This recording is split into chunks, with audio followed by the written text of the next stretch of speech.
ถวายความเคารพครูบาอาจารย์พระมหาเถระพระเถรานุเถระเปื่อนสหธรรมิกทุกรูปครับเจริญพรกับศรัทธาญาติโยมกูคูกูขนได้ปะกันเหมือนเช่นเคยในยามค่ำคืนของวันอาทิตย์ที่14ธันวาคม2568นะกับพระผู้ช่วยศาสตราจารย์ดอกเตอรพระครูศรีปวรบัณฑิตวิทยาลัยสงฆ์นครลำปาง106.5เมกะเฮิรตซ์เนอร์แล้วก็ออกอากาศอยู่ที่วัดอุทุมพรบ้านตาเดือตำบลพิชัยอำเภอเมืองจังหวัดลำปางนะก็ได้เวลา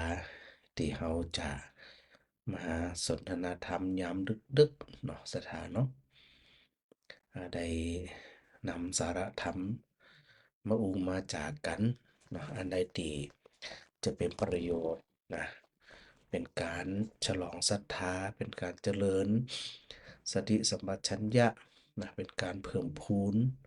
พอกพูนในเรื่องของความเข้าใจต่างๆเนาะไว้สาเจ้าทาง เจ้า เราเจ้า เจ้า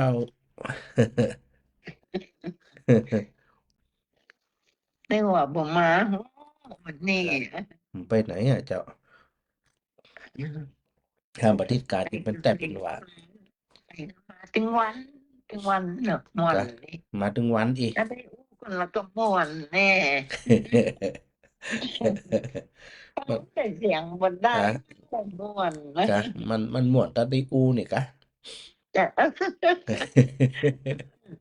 นอันบ่ต้องแย่อย่างวันคำอู้กันอย่างเดียวเดี๋ยวพอละเนาะไม่วันเนี่ยพ่องก็ ดู ถึงได้ออกกำแล้วเนาะ เอาเวลาไหนมา เอาเวลาไหนมาอืม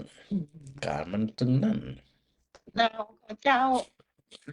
หนาวก็บ่หนาวนะอากาศปกติเจ้า ก่อนแน่แต่คืน บ่มีนะ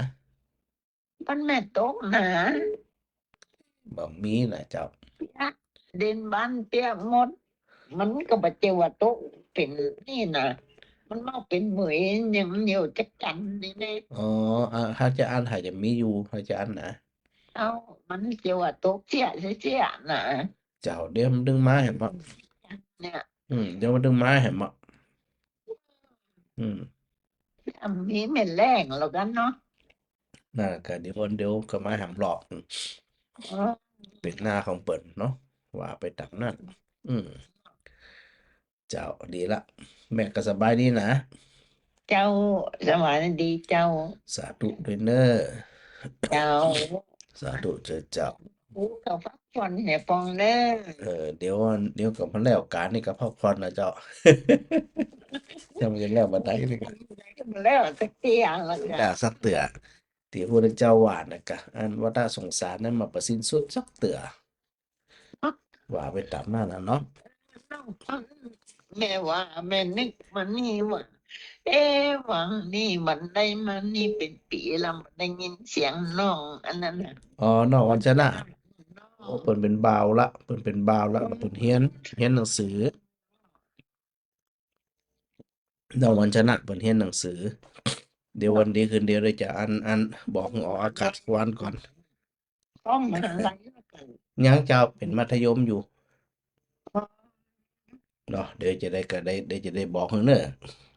จ้ะ สาธุเนอะ คิดถึงไอ้ไหนกั เจ้า นเสียง ตอนนี้ฟังอยู่ก็ฟังพวกนี้น้องวันชนะนะถ้าฟังอยู่ก็โทรเข้ารายการด้วยเนื้อน้องเนอะอยากให้มันถามถึงเนาะสาธุเจ้า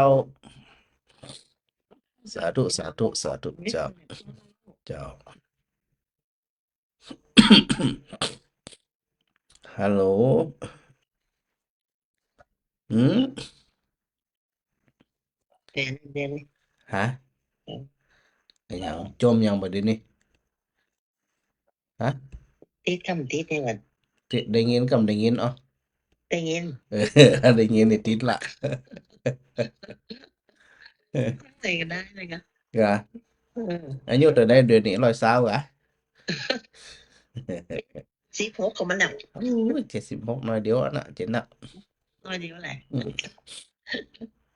เจ็ดหนักน้อยเดียว จะอยู่ได้มันแต่เฮื่มหูนะคะ ก็อยู่ไปเถ โล อะ กมัน เอออยู่ โลก ไป มันหนักนั่น เจ้าเป็นหยังมันถึงบ่ได้ก็ถึงมันนั่นน่ะจักมัน นั่นแหละค่ะนั่นแหละค่ะ อย่าไปอันนั้นกับมันซีเรียสอย่ากับมัน หมอ เลย หมอหมอจะเอาไปผ่าก ะ หมอจะไปผ่าที่อันปอดเป็นแผลน่ะ เออ จะเอาไปนี่หัวแม่มายอมแม่บ่ไปแม่บ่พา เออ อยู่ที่แม่ว่าแม่ไปบ้านศูนย์ อืม อยู่บ้านรักษาตายเนี่ยไอ้นอนแม่ว่า เอ นะ อ แม่ไปบ้านศูนย์ไอ้นอน ก็หมอก็จนแก่ได้จะอันน่ะ อืม พยาบาลว่าจะได้ไอ้แม่ปฏิเสธหมอสลัดอยู่เลยค่ะอยากไปบ้านศูนย์ เออ แม่ไปแล้วไอ้นอน เออ แม่กับแม่เนาะรถแม่กับแม่เนาะ เออ เราไปปุ่นละเตียวไปเตียวมาล่ะแม่ ลูกแม่หาเงินหาของปลาขายจะมัน200-300เนาะ เออ ไปปุ่นอะไรแม่จะเอาเงินไหนไปอีกอะมีเวลาที่เอาลูกหลานแม่ไปน่ะ เออ เพราะว่ามีประกันเพราะอย่างมีประกันเอาไปเวียงเลยไปโรงพยาบาลเวียงเอาโซไปเวียงเลย เออ ให้แม่ว่าแม่พาน่ะที่แม่ขอพักไม่ได้คืนผมแม่มาหับเอา อืม แม่ปิกไปพาลูกแม่หมด อืม แม่ไม่ได้หนึ่งสักอย่าง อืม มีจรรยาบรรณเนาะ อืม แม่ก็เลยแม่มาไปอีกอะแม่ไม่อยากเอาหลานแม่มาตัดสินใจพาแม่หลานแม่หัวก็พาหมดอ่ะ อืม อืม หัวของมันไปหมดอะเพ่อหนานมันตัวใหญ่อ่ะ อืม มันลมอ่ะเงาสามยังมาถึง30อ่ะ เจ้า ใครแม่ไปที่ไทยเป็นเลี้ยงแน่ อืม พอดีนะอันโมเปลี่ยนมันว่าไอ้แม่เอาเลี้ยงบ้านบ่อย อื ไอ้ ม แม่คิดไปแล้วไอ้แม่มาหลานแม่ตายแล้วถ้าเอามันจะทุกข์ใจอีเนาะ อืม อืม จับมันตื้ออีเนาะ อืม มันน่ะไปโอดจนพูดจับมันตื้ออีเนาะ เจ้า ก็อันรักษากันตามอาการจะได้การรักษาสุขภาพกายสุขภาพจิตด้วยนะ ก็น่าจะ เน้อ แม่ก็ดูเจ๊ไก่แม่ก็มาเป็นหยัง เจ้า บุญรักษานะ เจ้า เจ้า เจ้า เจ้า ฮะแม่อ้อย เดี๋ยวดังอยู่ดังๆนี่ ฮะกะโอ้ยังอันน่ะ งับไปเป็นคำน่ะ แล้วตอนนี้เหรอ ตอนนี้ดังก่อฮัลโหล ตอนนี้ดังปกติก่อเออ ดังอยู่ดัง กะ โอ้ไปลงไปกันรับไปไง มันอาจจะแค่รับปากกาสถานีอะ ตอนนี้ใครรับก็ว่า สัญญาณอาจจะแค่รับโม่ เป็นทุกวันน้ำพึ่งวันใดก็ อ่าวันใดเดีย วันใดดีแม่จะเอาปฏิทินอันตีหน้าบ้านก่อนเดี๋ยวไปเอาตีปุ่นศาลหลักเมือง เที่ยวที่ให้พอมา โอเค เดี๋ยววันปลูกพระอาจารย์ไปเอามาเป็นทีมอยู่ตีมจรปุ่น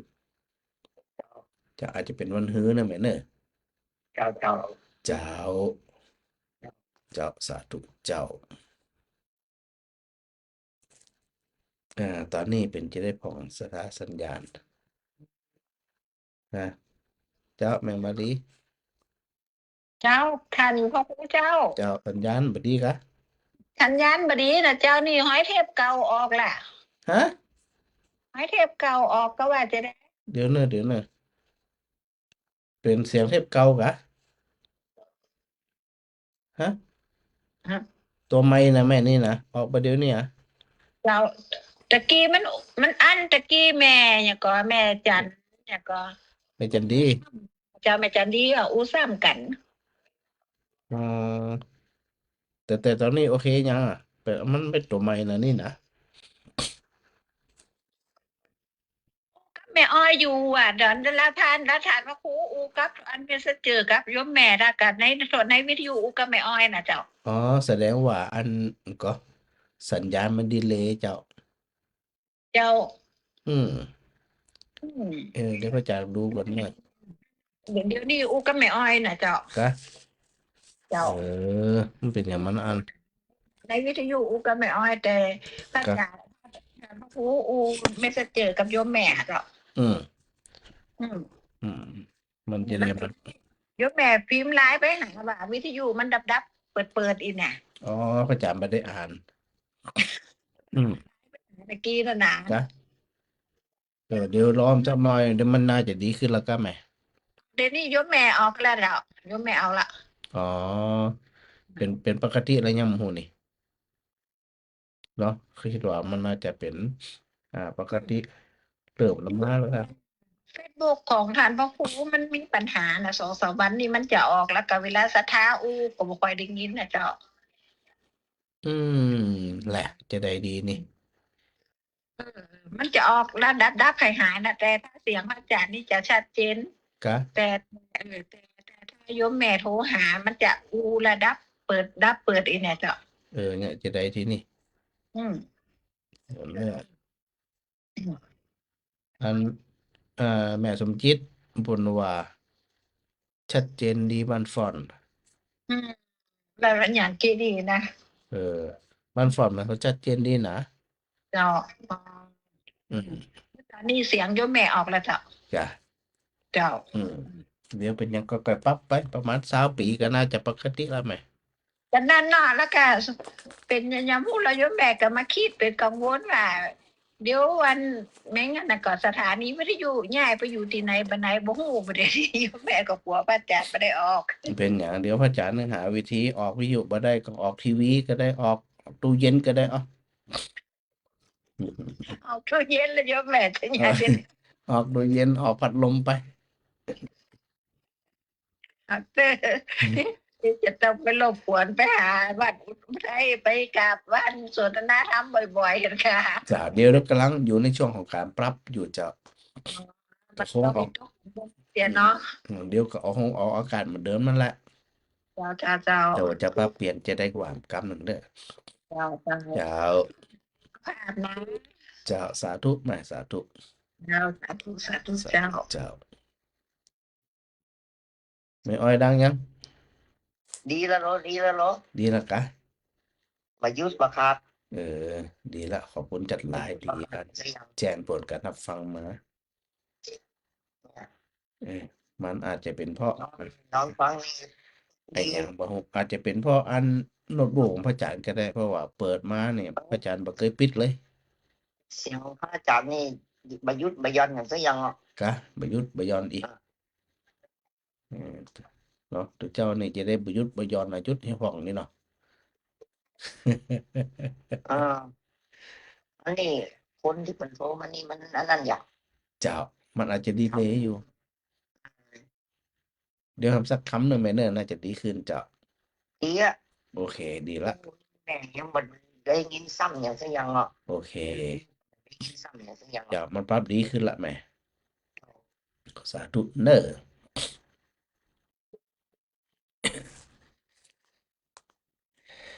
ฉากหลังเป็นอันเอ่อเชิญชวนศรัทธารวมงานบุญตั้งธรรมหลวงของวิริสงฆ์นครลำปาง แล้วก็ตั้งหลังก็จะมี QR code นะเวลาศรัทธาญาติโยมท่านใดที่จะรวมทำบุญงานตั้งธรรมหลวงเนาะเพื่อที่จะระดมทุนสมทบทุน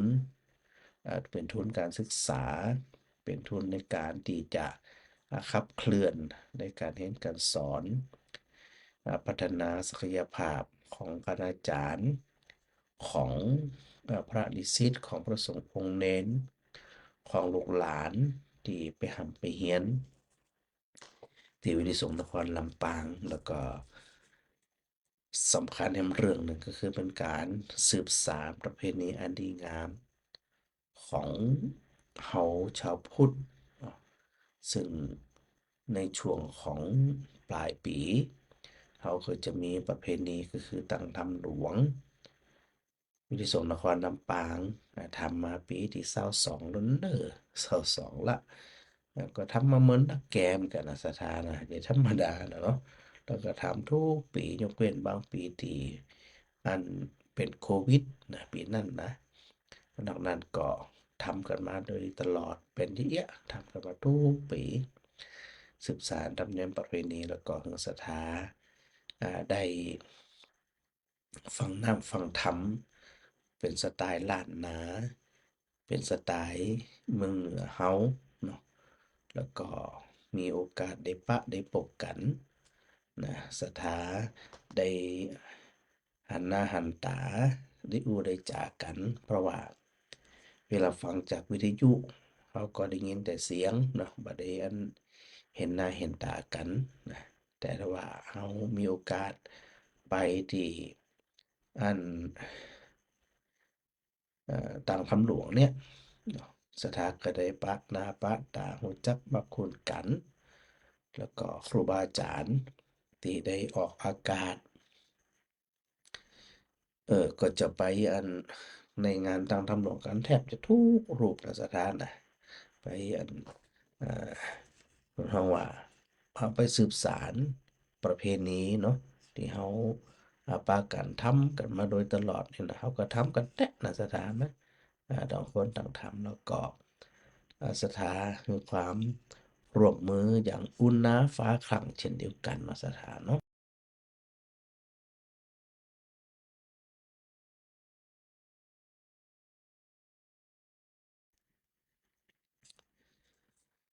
แล้วก็บอกบุญไปที่ มีความพร้อมนะมีความสะดวกก็สามารถที่จะรวมเป็นเจ้าภาพกันเตดเนาะกันละ2,999 บาทนะแล้วก็ถ้าสถามีความประสงค์นะที่จะร่วมบูชาอันผางประทีปเนาะ1,000 ดวงนะก็แล้วแต่ว่าสถาจะพร้อมจะได้บ่พร้อมจะได้เนาะดวงละ99 บาทในสถานเนอะแล้วก็นอกจากนั้นก็มีหลายสถานะนะที่เป็นได้แจ้งความประสงค์มาในการจุดผางประทีปเนี่ยนะหลายคนหลายท่านละมีอันแม่พิมพ์ตัวเองนะแม่พิมพ์ธรรมธิกุลตัวเองหลายคนเหมือนกันนะแล้วก็ส่วนมากก็จะไปอันไปจุดไปบูชาแล้วไปจุดโดยตัวเองที่ศาลหลักเมืองอะเนาะในวันนั้นหรือศรัทธาหลายคนที่ได้มีความประสงค์อยากจะได้ปฏิทินของวัดโสนครลำปางเนาะก็มีหลายคนมีแม่อ้อยมีแม่อันสีนวลตัวแล้วก็หลายคนถ้าจะได้กรอบถ้าได้ไปเองก็สามารถที่จะไปบูชาได้39 บาทนะแล้วก็ถ้าไปบ่สะดวกจะได้อยากจะรับก่อนก็บอกอาจารย์ประครูก่อนก็ได้นะอาจจะได้นำมาให้ก่อนเนาะเพราะว่าบางคนหลายคนหลายท่านเพิ่นต้องการหลายนะแม่อันด่วนด้วยนะใครได้เดี๋ยววันพรุ่งนี้ถ้าบ่ลืม ก็จะเอามาด้วยถ้าลืมก็แล้วไปนะแต่ก็พยายามที่จะบอกเจ้าหน้าที่ถึงเตรียมเนาะจัดเตรียมอันปฏิทินที่สถาต้องการก่อนพระอาจารย์ก็นำมาก่อนในเส้นทางที่พระอาจารย์เดินทางในเนื้อสถานเนอะจะได้ก่ออันรวมกันแล้วก็ไผที่สะดวกนะเดินทางสะดวกสุขภาพสะดวกก็ไปรวมฟังธรรมด้วยกันวันที่25วันที่26 2 วัน วันที่24อันเอ่อช่วงวันที่24เนี่ยก็มีอันแห่พระพุทธนะแล้วก็25เริ่มเทศน์ตั้งแต่ตอนเช้าไปนะพิธีเปิดก็เปิดวันที่25แล้ววันค่ำช่วงบ่ายแลงก็จะเป็นช่วงของการอันกวนข้าวติบสถานเนี่ย ไผที่จะไปร่วมกิจกรรมกวนข้าวติบนะซึ่งก็บ่ค่อยได้เห็นกันเท่าใดอะนะ ไปร่วมเป็นเจ้าภาพเขาทิปด้วยแล้วก็สามารถไปบูชาในวันที่26ได้เนาะพอเสร็จเรียบร้อยแล้วก็น้อมถวายเป็นพระพุทธบูชาแล้วจากนั้นก็จะหึงสถานได้บูชาถือว่าเป็นข้าวติบน้ำติบนะสถานเนาะเป็นนั่นสิ่งอันเป็นมงคลเนาะเราทั้งหลายก็ได้อันนั้นด้วยกันเนาะ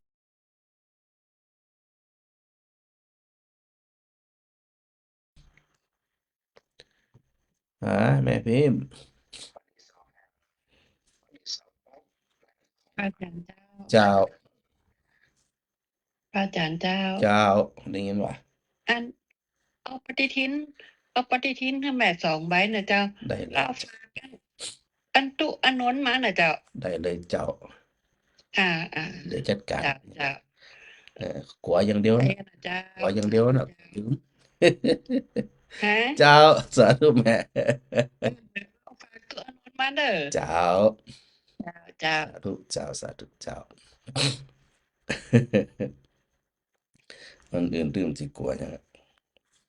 กลัวลืมนั่นนี่นะบางทีมันลืมเลยนะอันบางวันเนี่ยพระครูสุตตชยพรเนาะหลวงพ่อเจ้าอาวาสวัดศรีจุมนะ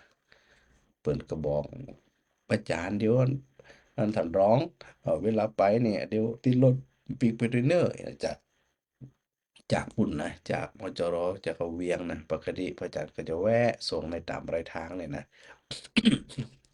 บางวันอันพอเปิ่นว่าเสร็จพอถึงวัน พอถึงขาปีกลืมนั่นละเปิ่นญี่ปุ่นก็มี ก็ก็จะฮู้คิงได้ก็ผ่านหน้าวัดศรีจุมอีแหน่ นั่นเนี่ย อย่างบ่ล่มบ่เหลือเหมือนกันน่ะคือ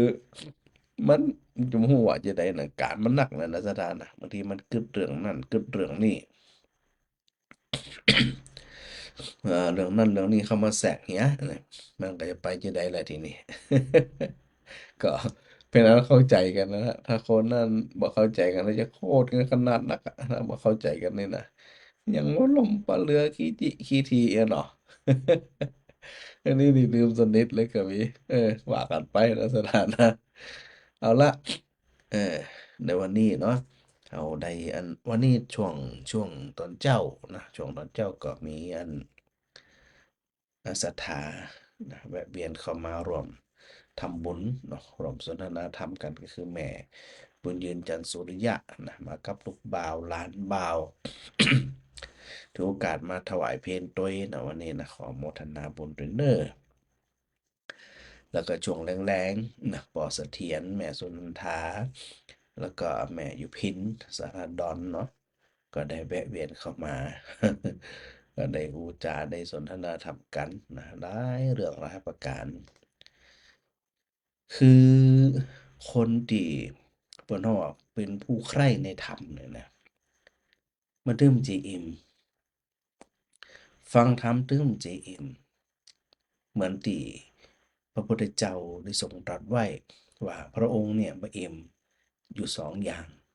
บ่เคยอิ่มใน2อย่างนี่นะคือ1บ่เคยอิ่มในการทำความดีในการทำกุศลทำแต่ใดก็ตื่มจะอิ่มนะยิ่งทำยิ่งเป็นการสร้างบุญสร้างบารมีเนาะและแถมเรื่องหนึ่งพระพุทธเจ้าบ่เคยอิ่มก็คือบ่เคยอิ่มในการปรารภความเพียรอามีความเพียรอยู่อย่างต่อเนื่องบ่ท้อแท้ท้อถอยบ่ถดถอยมุ่งมั่นทำโดยตลอดเช่นเดียวกันอันนี้พระพุทธเจ้าพระองค์เองเนี่ยนะบ่เคยอิ่ม ในอันธรรมรส2ประการนี้เนาะสถานเนาะท่านเราทั้งหลายก็ถือโอกาสตรงเนี้ยบ่เคยอิ่มเช่นเดียวกัน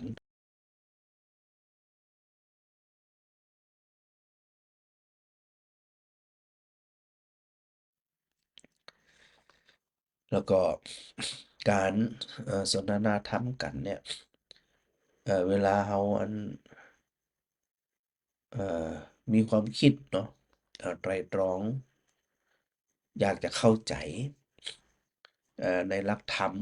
นะอยากจะเข้าใจในหลายๆประเด็นเนี่ยเขาก็มาสนทนาธรรมกัน ที่เราท่านทั้งหลายได้พากันทำมาโดยตลอดเนี่ยนะบ่อันถึงขนาดว่าจะต้องคร่ำเครียด จะต้องจำจะต้องฮู้เนาะเพราะว่าหมู่สถาที่ฟังรายการเนี่ยส่วนมากก็เป็นผู้สูงอายุกันเนาะผู้สูงอายุก็เลยอ่าเอามากล่าวย้ำๆกันบ่อยๆนะกล่าวย้ำๆกันมันๆเนาะสถาสารปี ท่านนมัสการเจ้า เจ้าหายจันเหมือนกันนี่นะ หายเมินกะเจ้า หายไปตรงแดลวกก๋วยเตี๋ยวอีก ไม่ได้หลอกเจ้าเมื่อคืนเจ้า รับสบายอีก เจ้า เออ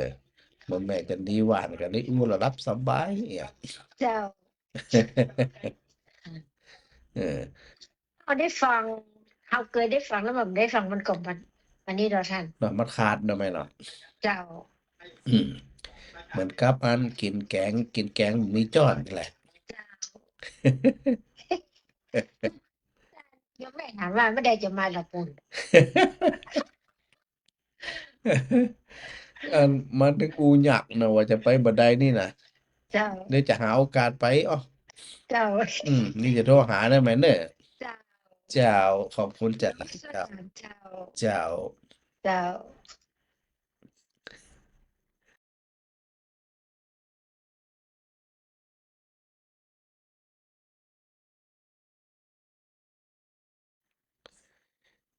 จะว่าจะได้ดี มันบ่ว่างเนาะสถานเนาะ อันก็ติดเปิดห้องว่า ติดแม่สุแก้วมากี่ปีแล้วนี่ตึงมีโอกาสได้ไปเออมีโอกาสจะไปฉันนั่งฉันก๋วยเตี๋ยวล้ำลับสักวันก่อนหาโอกาสไปสักวันนะแต่หูวันใดนั่นน่ะ อันพูดถึงเรื่องบ่อิ่มในธรรมเนี่ยนะถ้าสังเกตสถานะอันผู้ใครในธรรมเนี่ยเปิ่นจะอิ่มในธรรมยิ่งฟังยิ่งสุขใจยิ่งฟังยิ่งว่างยิ่งฟังยิ่งโล่งมันบ่มีความรู้สึกว่ามันล้น เหมือนกับคนที่ชอบความสงบยิ่งเงียบเท่าใดยิ่งดีเท่าอันบ่มีการวาดวิตกหยังสักอย่างบ่มีกลัวบ่มีวิตกยิ่งเงียบ ยิ่งเป็นเอ่อช่วงเวลาของความสัปปายะที่มันจะเกิดขึ้นในชีวิตของคนเฮานี่มันสิมีหยังดิ้นรนไปกับเท่านั้นหยังก็เท่านั้นหมอกพออยู่พอกินหมายถึงว่าเฮาเนี่ยอยู่บั้นปลายหมดแล้วนะ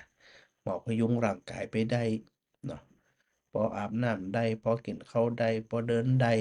พอถ่ายได้พูดจากันดีอะนะถ้าไปคิดหนักเครียดจะอันจะอีเนี่ยมันบ่ใช่ไหวที่เราจะต้องไปคิดไปเครียดอย่างต่างๆ แล้วช่วงที่เราทำแบบนี้เนี่ยเราก็จะมีความสุขเนาะก็ความสุขที่เราจะพึงได้แม่คำปานหายจากเมินนี่ เจ้ากรรมการรัฐ นั่นน่ะนั่นหายไปไหนนี่ หายไปจากเมินอ่ะ เจ้าฟัง กะ ประจำเด้อ ฟังถึงวัน แต่ น่ะ ฟังคนอื่นเป็นโถไม่ว่ารายการ เจ้าศรัทธาหลายคนหลายฐานประนึงอันฟังกันแตะเนาะ เจ้า อื มัน ม ได้มาได้ฟังงงมันก็ได้ ก็ เนี่ย อาจแม่นน่ะ ฟังประจำแล้วก็มันจะได้อันเนี่ยถึงจิตใจเรามีความสุขสงบดีนะ เจ้า ไปหาที่ไหนดี กำลังใจในกันเด้อ เจ้าสาธุสา เจ้า ธุเจ้าสาธุเจ้า แม่คำปานมาโด่งมาจากเนาะ อันอู้ถึงแหมความบ่อิ่มอันการศึกษาธรรมเนี่ย การฟังธรรมการศึกษาธรรมการอ่านธรรมเนี่ยนะยิ่งอ่านยิ่งสุขใจนะยิ่งอ่านยิ่งเบา เบิกบานแจ่มใส เวลาเราอ่านละครกาอย่างกานี่นะมันถึงมีนางร้ายนางดีนางเอกก็ แต่เวลาเราศึกษาคำสอนของพระพุทธเจ้าเนี่ยยิ่งอ่านยิ่งศึกษายิ่งมาฮู้ความคิดของตัวเก่ายิ่งมาฮู้เนาะอุปนิสัยของตัวเก่าเพราะว่าสิ่งทั้งหลายทั้งปวงเนี่ยมันจะมีความสุขมันจะมีความทุกข์มันอยู่ที่เราตั้งนั่นน่ะ แล้วเวลาเราอ่านไปมันเพลิดเพลินแล้วก็มาเทียบเคียงกับชีวิตของเราที่หลุมๆดอนๆเนี่ยบางช่วงบางเวลาก็มีความสุขมีความสมหวังบางช่วงเวลาก็อึดอัดระอาใจเนาะช่วงเวลาก็ใจม่วนใจงั้นผิดหวังป่องพลาดหวังป่องอีนะแต่ถ้าเรามาศึกษามาฟังละเอียดนะมันยิ่งฟังยิ่งอ่านมันยิ่งปล่อยยิ่งโปร่งยิ่งวางเราสถานเนาะมันบ่มีที่จะไปไปเครียดแค้นชิงชังด่าทออิจฉาริษยาคนโน้นคนนี้อีนะมันบ่มี เนี่ยเราทั้งหลายก็จะต้องใส่ใจเนาะใส่ใจในการใคร่ครวญมันฟังมันศึกษามันและอย่าลืมนำมาประพฤติปฏิบัติมันนำไปสู่องค์ประกอบของคนเลี้ยงโคที่บ่ฉลาด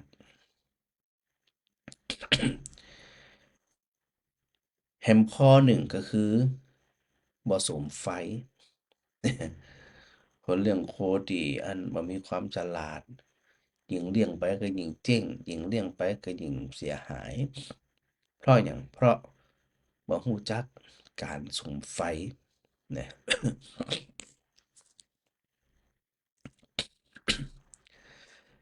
ในช่วงของศรัทธาพระอาจารย์ว่าทุกศรัทธาทุกคนที่ฟังรายการอยู่ขณะนี้เนี่ยน่าจะเคยมีประสบการณ์เนาะสมัยแต่ก่อนน่ะเขาจะมีบ้านไม้นะมีบ้านไม้แบบ2ชั้นชั้นหลุมชั้นบนนะ2ชั้นชั้นหลุมชั้นบนชั้นหลุมเลี้ยงงัวเลี้ยงควายเลี้ยงหมูเลี้ยงหยังก็โอ้ยสุมไฟหุ้มไฟกันขนาดนักเลยเพื่อที่จะไล่ยุงไล่หยังต่างๆฮะแม่น้องสุก เจ้าไว้สาเจ้าได้ เจ้า ยินเสียงแล้ว ชัดเจนก่อน ชัดเจนดีเจ้า ชัดเจนนี้แหละสถานแบบพระชัดเจนดีถ้าเป็นจะได้พ่อง บ้านหนาวฮะวันนี้บ้านหนาวแหม่ วันนี้มันหนาวแต่บดมืด จังมันเถอะเดี๋ยวมันถูกมันก็แจ้งอ่ะ เนี่ยทำที่ใจสบายยังสบายเจ้าแม่ เจ้าจะมีงานอะไรอย่างก่อเจ้าง านทางถ้ำหลวงที่ศาลากลางหน้าวัดบุญญวาสอะเจ้าที่หลวงพ่อด องค์ดำนั่นก็เจ้า ำแม่นแล้วหลวงพ่อดำวันที่25 26สะดวกไปเนอะ เจ้าก็ว่านี่นะได้ยินว่าอาจารย์ว่าตะกี้ทำหลวงตั้งที่ไหนเนี่ยอีก อ๋อแหละ เจ้า ตั้งตีหลวงพ่อด อืม ำที่ศาลหลักเมืองหั่นน่ะเจ้า เจ้า ศาลหลักเมืองก็มีถึง2 วันนะวันที่25แล้วก็วันที่26 อืม 2 วันเลยได้ไปปะกันพุ่นน่ะบอก เจ้า บอกสถานที่ฟังรายการอยู่ฮอเข้าไปด้วยเนอะ ที่สำคัญก็คือเผื่อทุกเจ้าเนี่ย เจ้า เจ้าสาธุ แม่ก็ว่าจะฟังฟังรายการฟังว่าผมฟังหลวงที่ไหน อ๋อ จะได้แน่อีหยังแล้วก็โทรถามพอร้ออีกอะ เจ้า แม่ก็บอก ปากันมาหลาย มามาจากันมาม่วนมางั้นกันเน้อ เจ้า เจ้าสาธุแม่ สาธุ สาธุสถานาดงแม่ดาอันอู้ถึงสมัยแต่ก่อนเนี่ยนะพระอาจารย์ก็ผ่านมาหมดเหมือนกันนะเรื่องงัวเรื่องควายอย่างวันนี้นะสุมไฟไหลยุงนะเพราะว่าไหลเวลาสุมไฟเนี่ยมันไหลถึงงานอย่างกะไหลถึงงานไหลยุงคือถึงควายถึงคนถึงงัวนี่นะโอ้ยมันก็อยู่หลอดมาได้เนาะถ้าเป็นประเดี๋ยวนี้ใน MP ก็2.5มันสักต่อใดเนาะหอมกันขึ้นถูกก็นอนกันไปไหนนั่น สมัยแต่ก่อนนี่นะบ่ฮู้มันเป็นหยังก็เป็นหมดแต่บังเอิญว่าเราอยู่รอดมาเนี่ย แล้วถ้าบ่สุมงัวควายมันยุงครบกะก็บ่ฮู้จักไล่แมลงบ่ฮู้จักอิหยังต่างๆเนี่ยมันก็ลำบาก แล้วพุทธเจ้าก็ได้เปรียบเทียบนะ เปรียบเทียบว่าอันเวลาเราประพฤติปฏิบัติพระสงฆ์โดยเฉพาะอย่างยิ่งเนี่ยเวลาพุทธเจ้าตรัสก็คือในเรื่องของพุทธบริษัทเราเนี่ยถ้าเป็นพุทธบริษัทบ่รู้จักสุมไฟก็จะหาความเจริญงอกงามในพระธรรมวินัยบ่ได้เลย เพราะบ่รู้จักสุมไฟ ทีนี้พระพุทธเจ้าก็ตรัสเปรียบเทียบว่าหมู่เฮาทั้งหลายเนี่ยนะบ่ได้แสดงธรรมตามที่ฟังมา ตามที่เรียนมา แก่ผู้อื่นโดยพิสดารดังนั้นจึงว่าบ่สุมไฟ นั่นหมายความว่า เวลาเราเข้าสู่ปริยัติเนาะเข้าสู่การศึกษานำมาประพฤติปฏิบัติศึกษาโดยปฏิบัติโดยปฏิบัติโดยศึกษาโดยนี่นะแล้วก็เกิดปฏิเวทคือผลของการเรียน ผลของการฟังนะแล้วก็นำมาประพฤติปฏิบัติไตร่ตรองแล้วนำมาประพฤติปฏิบัติจนก่อเกิดผลคืออานิสงส์พอได้อย่างมาเหล่านี้เรียบร้อยแล้วบ่เอาไปแสดงนะบ่เอาไปแสดงบ่เอาไปบอกบ่เอาไปกล่าว อย่างที่อันบทบาทหน้าที่หนึ่งของพระภิกษุสงฆ์ก็คือศึกษาเราเรียนนำมาประพฤติปฏิบัติ แล้วก็ถ่ายทอดถึงศรัทธาญาติโยมทั้งหลาย ถ้าบ่ทำก็แสดงว่าบ่ได้สุมไฟนะบางทีเรียนมาแตะเรียนมาว่า ศึกษาแตะศึกษาว่าปฏิบัติแตะปฏิบัติว่าหลายๆรูปหลายๆตนครูบาอาจารย์แต่ว่าบ่ได้ถ่ายทอด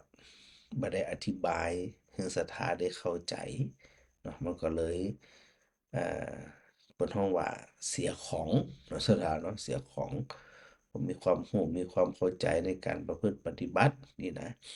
แล้วก็บ่ได้มาถ่ายทอดแล้วในพุทธเจ้าตรัสเปรียบเทียบไว้นะศรัทธานะว่าอันอ่าหมู่ทุเจ้าก็ดีหมู่ศรัทธาก็ดีมีความรู้แล้วบ่ได้ไปถ่ายทอดบ่ได้ไปอธิบายต่อ ตรงนี้เนี่ยเวลาเราพิจารณา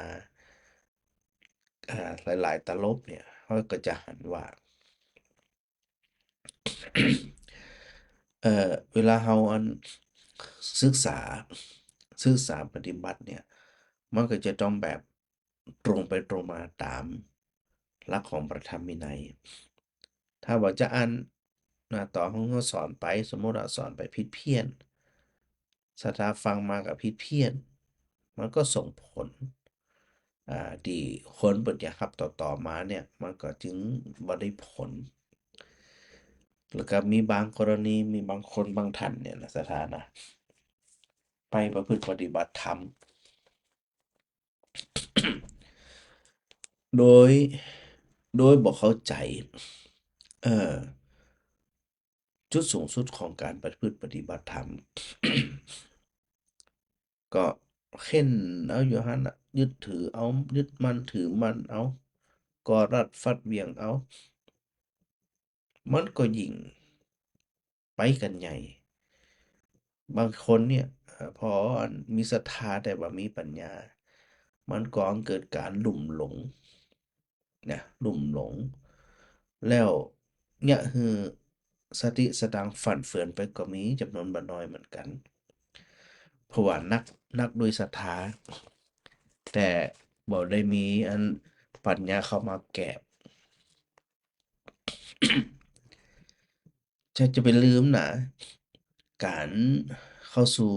พระธรรมวินัยโดยถูกต้องและแท้นั่นเนี่ยคือการปล่อยวางเท่านั้นมันจะไปเค้นเอาอยากจะเห็นนรกอยากจะเห็นสวรรค์อยากจะเหาะเหินเดินอากาศได้นะ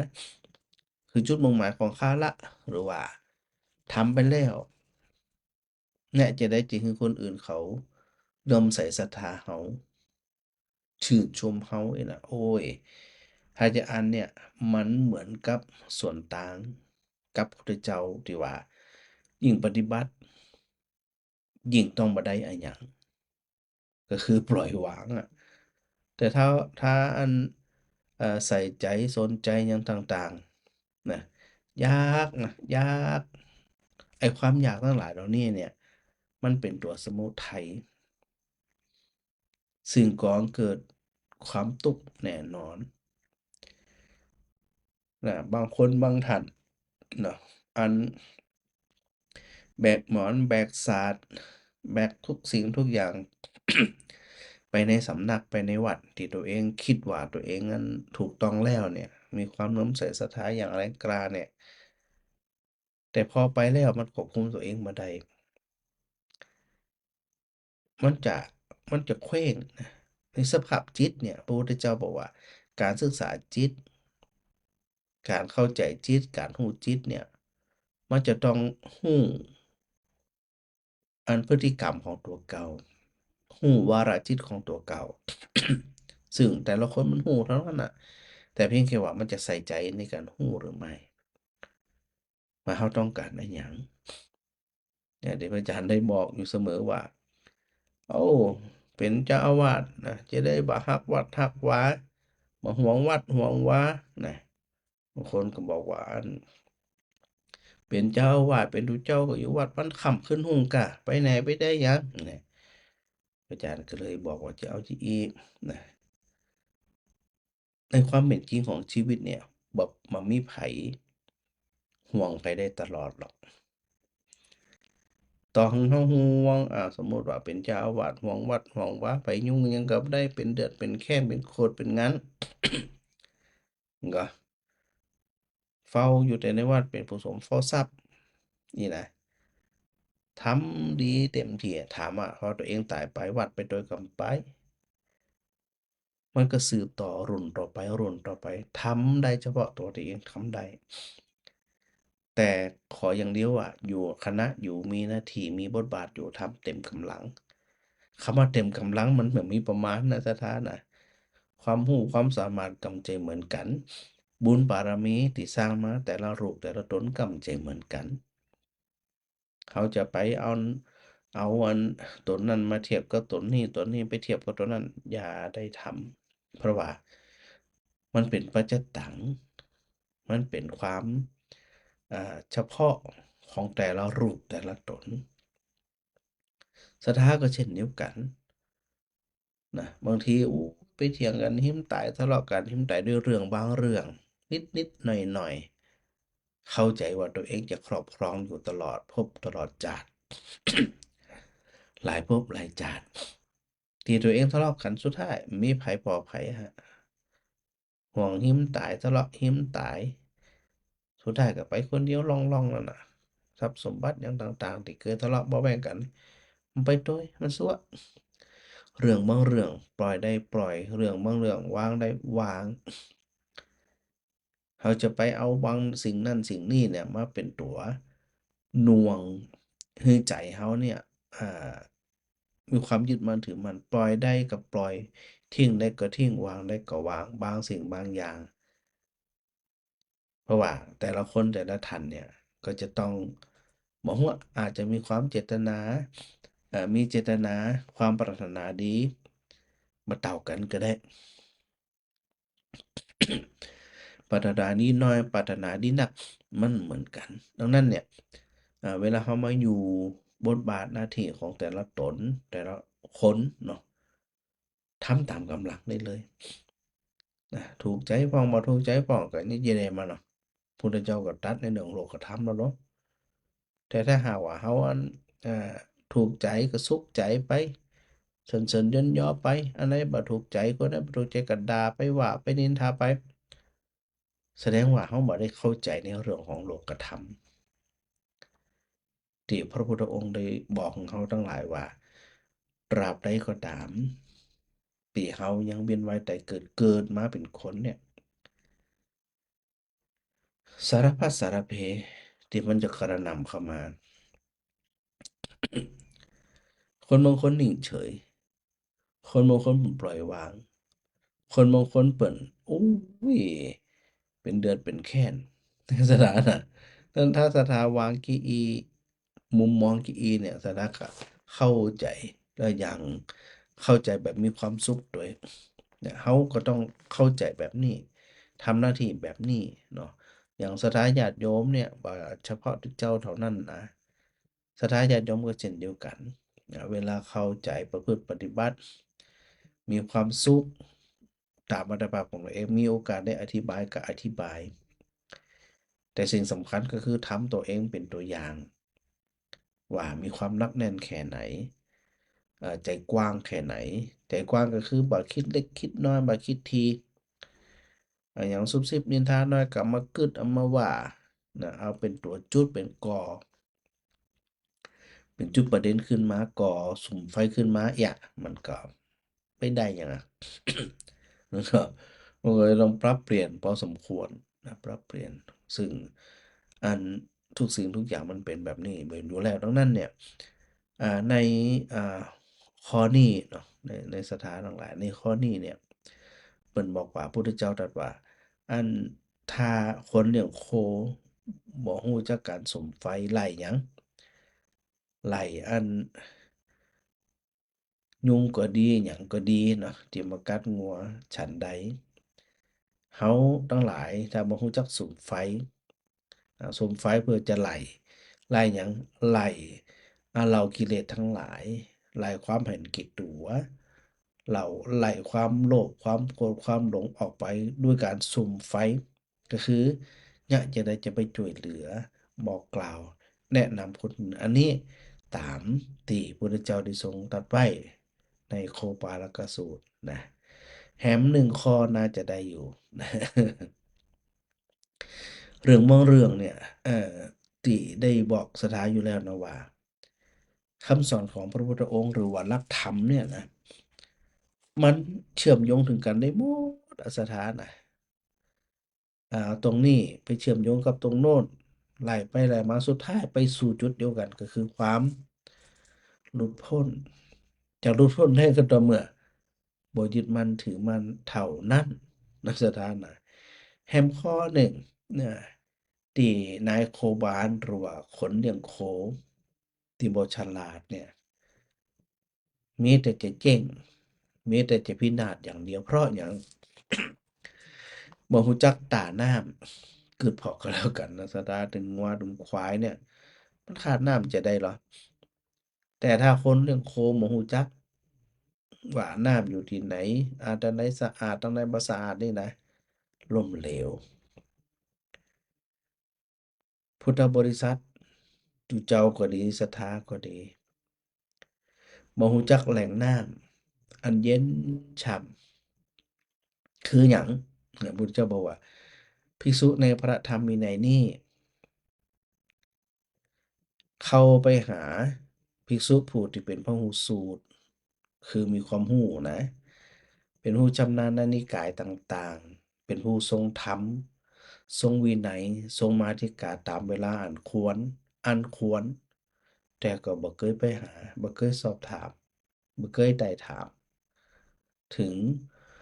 เรื่องน้ำเรื่องธรรมคือบ่เคยใส่ใจอะฉะนั้นแสดงว่าบ่แสวงหาฐาน้ำ อันสร้างความอันชุ่มช่ำชื่นเย็นเบิกบานใจได้เพราะว่าลักษณะของพระธรรมก็มีลักษณะเหมือนน้ำก็คือชำระสิ่งสกปรกออกจากร่างกายอันนี้เป็นคุณสมบัติของ น้ำเหงื่อใครก็หยังกล้าเนี่ยน้ำชำระใดน้ำธรรมพระธรรมของพระพุทธเจ้าก็ชำระสิ่งสกปรกในใจได้เช่นเดียวกัน แต่ว่าบ่รู้จักฐานะบ่รู้จักอ่านบ่รู้จักศึกษาบ่รู้จักปรึกษาบ่รู้สูตรผู้ที่มีความรู้ความเข้าใจมีความชำนาญในนิกาย เป็นผู้ทรงธรรม มีทรงวินัยทรงมาติกา ในเวลาอันเหมาะสมอะนะ ถ้าว่าธรรมเนี่ยมันก็ถือว่า บ่รู้จักแหล่งน้ำ นั้นศรัทธาทั้งหลายเนี่ย การสนทนาธรรมเนี่ยศรัทธาถามหลายคนถามปัญหาธรรม บางท่านบ่ถาม แต่ก็เข้าใจในหลายๆคนหลายๆท่านที่เพิ่นได้อันถามเผื่อเนาะอันเนี้ยเขาแสดงว่าเขาเนี่ยรู้จักฐานะเข้าไปหา เข้าไปถาม ด้วยความเบิกบานใจ ด้วยความมั่นใจ ถามเลย ว่าอันนี้ดีก็บ่ดี อันนี้เป็นจั่งใดอันนี้ถูกก็บ่ถูก พระพุทธเจ้าตรัสเรื่องนี้บอกจะว่าจะได้หาเพิ่นว่าจะได้ที่ไหนนี่แหละก็เพราะบางสิ่งบางอย่างมันสิรู้หมดพระอาจารย์ก็สิรู้หมด ก็ต้องไปศึกษาเพิ่มเติม ไปแสวงหาฐานน้ำแหล่งน้ำเพิ่มเติม เขาก็ต้องไปแสวงหา คำว่าแสวงหาก็คือเรามีความเข้าใจมั่นใจในวัดปฏิบัติของครูบาอาจารย์เนาะที่เพิ่นอันเพิ่นเฮามีภูมิธรรมอะมีภูมิธรรมทรงธรรมอันนี้ว่ากันไปตามมัน ที่พุทธเจ้าทรงตรัสไว้เลยนะที่เปรียบเทียบว่าบ่รู้จักฐานน้ำเนี่ยนะดังนั้นเข้าไป แล้วก็อัน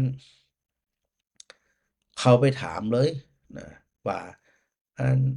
พระคุณท่านหลวงพ่อหลวงลุงตุลุงพระครูอะไรอย่างนู้นเนี่ยนะ ว่าอันพระพุทธพจน์เนี่ยเป็นจะได้พ้องอธิบายให้โยมได้เข้าใจสักหน่อยบ่นี่นะอรรถะหรือเนื้อหาความหมายของคำสอนพระพุทธเจ้าเนี่ยเป็นจะได้หานะเป็นจะได้หาไอ้เนี่ยแล้วก็ถ้าบ่าคนที่ถูกถามเนี่ยนะบ่เปิดเผยล่ะอันในสิ่งที่ยังบ่ได้เปิดเผยบ่ทำคือมันตื่นเขินก็คือคือมันเข้าใจง่ายจากสิ่งที่มันลึกซึ้งเนี่ยลึกล้ำไปเนี่ยจะได้จริงมันตื่นเขินก็คือปูกันง่ายๆแล้วก็พึงบรรเทาความสงสัยในธรรมซึ่งเป็นที่ตั้งความสงสัยดังนั้นสถานทั้งหลาย การรู้จักแหล่งน้ำเขาก็จะต้องเสาะแสวงหาเหมือนกันนะไปทำเองอย่างเองบางทีเขาบ่มีความพร้อมเนาะบ่มีความพร้อมบ่มีความเข้าใจ อาจจะผิดเพี้ยนไปได้การประพฤติปฏิบัติ ในส่วนของเขาปุถุชนเนี่ยมันมีโอกาสผิดเพี้ยนมีโอกาสแน่นอนดังนั้นเขาจะต้องไปแสวงหาฐานะหนังสือพระไตรปิฎกกาอัตถกถากาดีกากาอนุดีกากานี่นะไปหามีโอกาสเดี๋ยวนี้มันโอ้โหมันง่าย ไปหาที่ AI ก็ได้ก็มันอธิบาย เรียบร้อย หรือจะไปอ่านพระไตรปิฎกในอันอินเทอร์เน็ตก็ได้ มันได้ทุกสิ่งทุกอย่างเนาะอย่างแบบอันเขาก็ถือโอกาสเยอะนะมาสนทนาธรรมกันนั่นแสดงว่าเขาต่างคนต่างแสวงหาฐานะเพื่อที่จะเอามาชำระล้างจิตใจของเรามันใสสะอาดล้างมันคัดมันถูมันคงจะต้องผ่องใสสักวันนั่นน่ะสถานะเขาก็ต้องเริ่มที่ยะนะก่อยเป็นก่อยไปก่อยทำก่อยอย่างไปเมื่อพร้อมมาแล้วก็ทำเหมือนนั่นเนาะถ้าจะได้ก็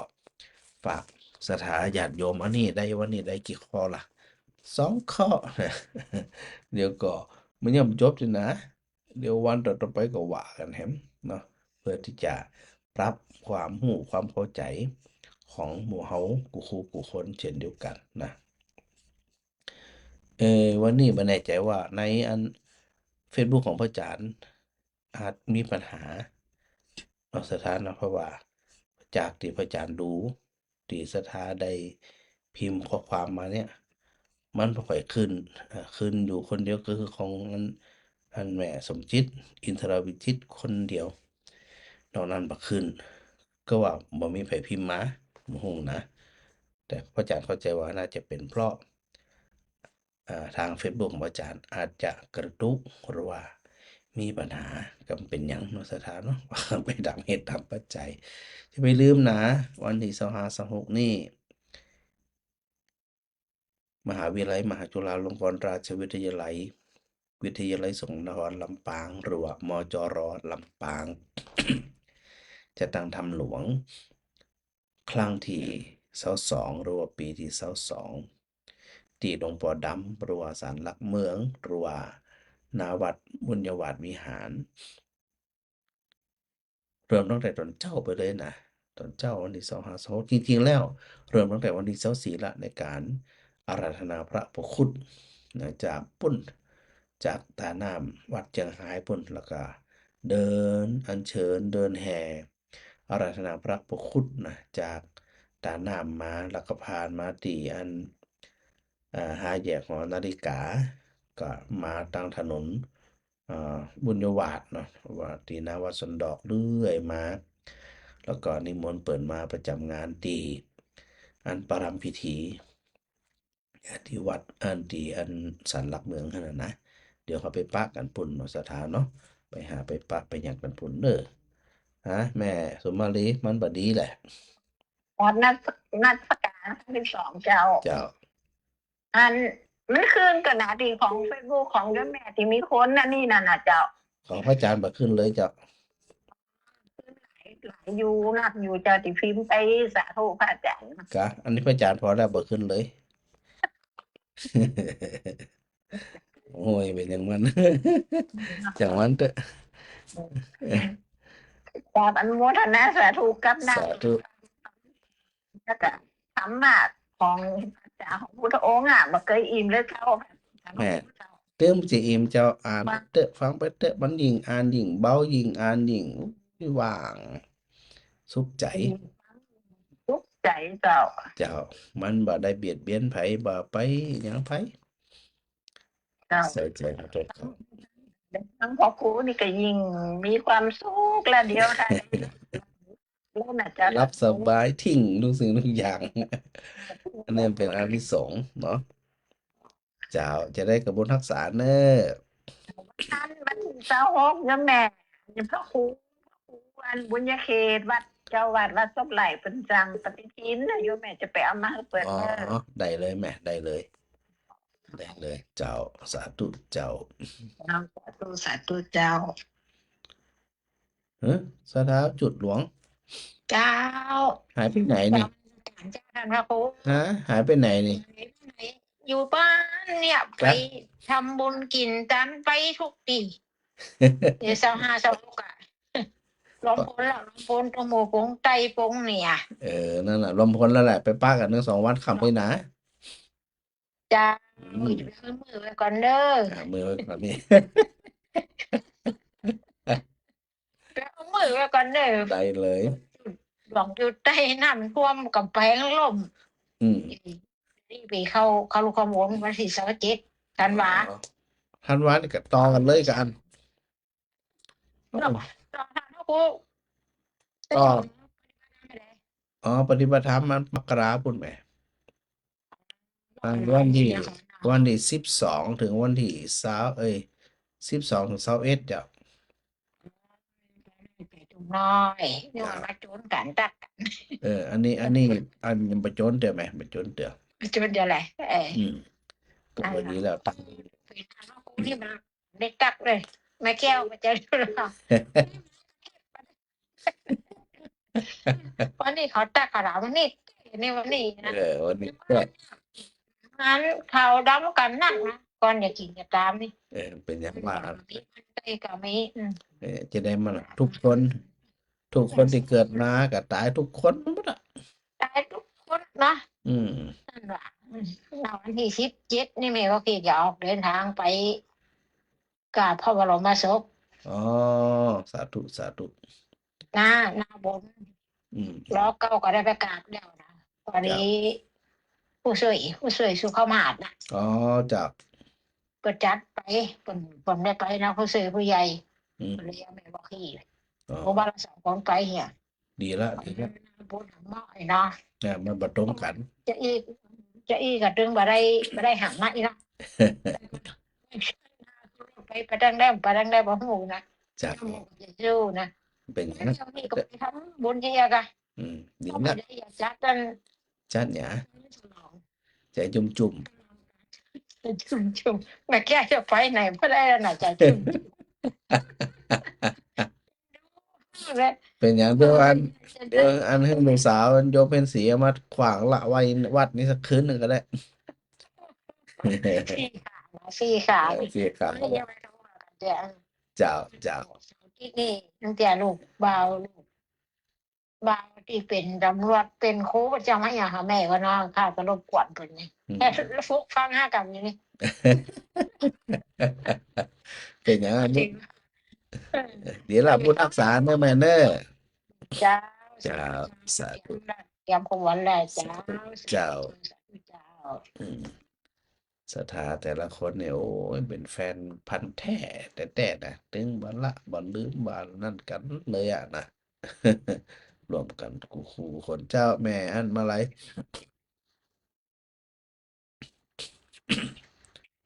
ฮัลโหลฮัลโหลบันได้ยินพระอาจารย์อาจจะมีปัญหาทางโทรศัพท์ ส่วนของพระอาจารย์ Facebook ก็คงจะน่าจะมีปัญหาเหมือนกันนะมันก็เลยมันดึงมันดังมันกระดึงกระดังเนี่ยมันดึงจะกือเนี่ย พระอาจารย์ลองรีเฟรชสักกรรมเนาะมันจะขึ้นกันบ่ขึ้น อาจจะมาโหมันเป็นเพราะอะไรอย่างนั้นนะก็ในจะได้มันอ๋อนี่ลบขึ้นก่อนเหรอพระอาจารย์รีเฟรชละขึ้นอยู่จอมปีพรนี่เมินลันเนอร์มาได้ทักทายมานี่นะ อัน